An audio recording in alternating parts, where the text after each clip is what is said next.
Autre technique utilisée et un peu répandue, un peu connue, c'est la céramique. Alors je dis un peu parce que en fait, c'est plus répandu dans certains pays que dans le nôtre, et c'est plus répandu dans les pays en voie de développement. Euh, voilà. En fait, ces systèmes-là, principalement, ont été fabriqués après-guerre pour ces pays-là. Et en fait, la céramique, c'est un minéral blanc hein, pour eux, comme vous pouvez le voir ici, là, qui est organisé sous forme d'une cartouche cylindrique, qu'on va trouver soit seul, comme ça, hein, donc céramique pure, ou soit avec du charbon à l'intérieur, du charbon bloc, euh, on va dire, augmenter la capacité de filtration de ces systèmes-là. Cette céramique donc naturelle, hein, qui est donc poreuse, extrêmement fine, eh bien, va permettre de laisser passer l'eau et de retenir encore une fois les résidus à l'extérieur. Alors en général, on a une assez bonne performance de filtration avec ces systèmes-là.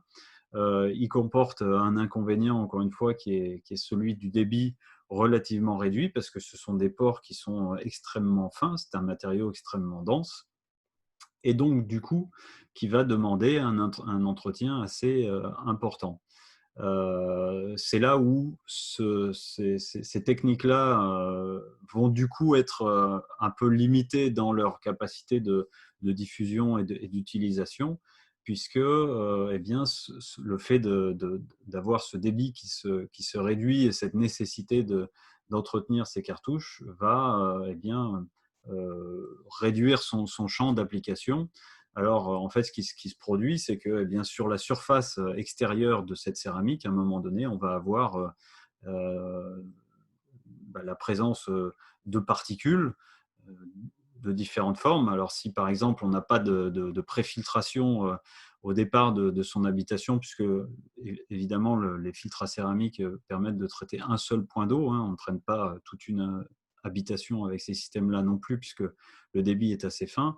Donc, si on n'a pas, par exemple, de système de préfiltration au départ de son arrivée d'eau, eh bien, et qu'il y a beaucoup de matière organique dans l'eau, eh bien, la surface extérieure de la cartouche céramique va saturer assez rapidement. Donc, il va falloir, on peut la nettoyer, hein, donc on la brosse, voilà, pas trop fort non plus, sinon on vient entamer la céramique, et puis on va pouvoir la réutiliser. Évidemment, dans ces cas-là, elle va se saturer plus rapidement après un premier nettoyage et un second nettoyage, etc. Les temps d'utilisation vont être de plus en plus réduits, puisque à un moment donné, il y a quand même une insertion un peu plus en profondeur qui se fait des particules et qui viennent au final obstruer une bonne partie des pores, et donc au fur et à mesure diminuer le débit. C'est d'ailleurs comme ça qu'on voit sur ces cartouches-là quand est-ce qu'il faut les nettoyer.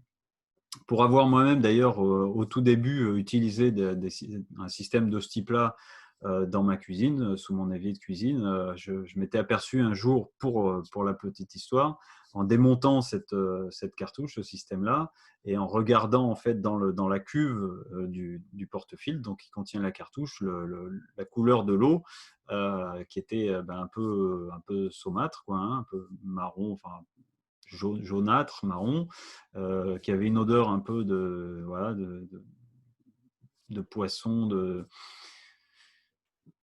On sentait, voilà, et on voyait que sur les parois internes, eh c'était assez comme un peu visqueux, donc qui indiquait aussi la présence de bactéries dans le porte-filtre. Et donc, il se trouve qu'à ce moment-là, j'avais mes enfants avec moi qui n'étaient pas très loin.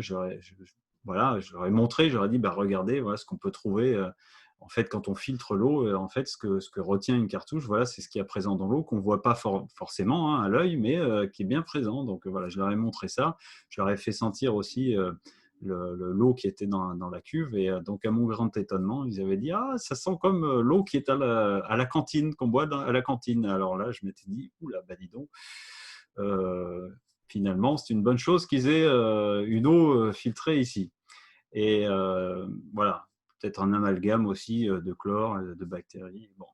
En tout cas, le fait est que ben, voilà, cette réalité fait qu'à un moment donné, il y a nécessité d'entretien. Et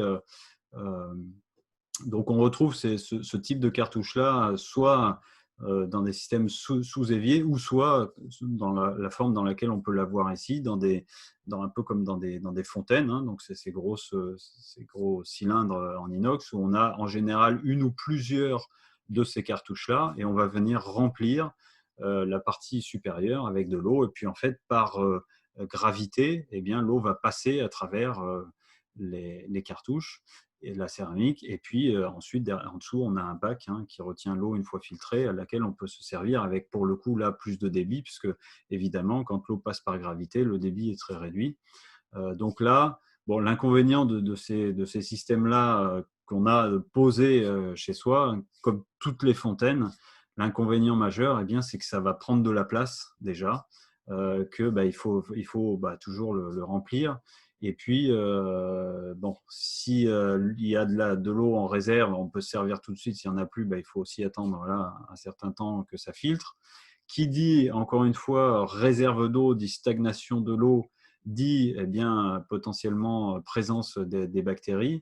Donc l'idéal, c'est que ce soit à l'abri de la lumière, évidemment. Alors avec l'inox, ça ne pose pas de problème, mais il y a d'autres systèmes de fontaines qui sont en plastique et qui ne sont pas opaques.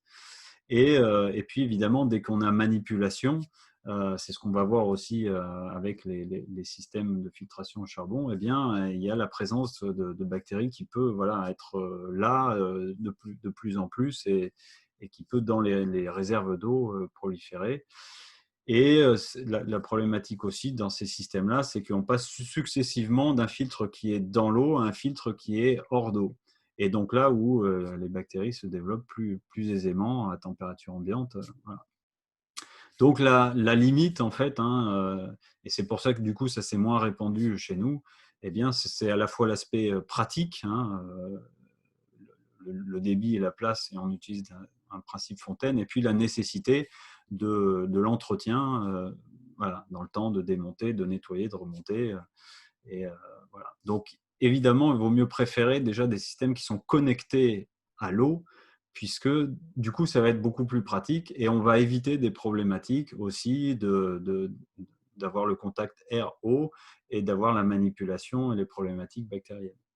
Et après, il vaut mieux effectivement avoir des outils qui demandent le moins d'entretien, parce que si c'est pas fait correctement ou en temps, en heure, eh bien en fait la qualité de l'eau se dégrade, et au final on n'a pas forcément eh bien ce qui est attendu en termes de qualité. Et nous allons voir maintenant les systèmes de filtration à charbon.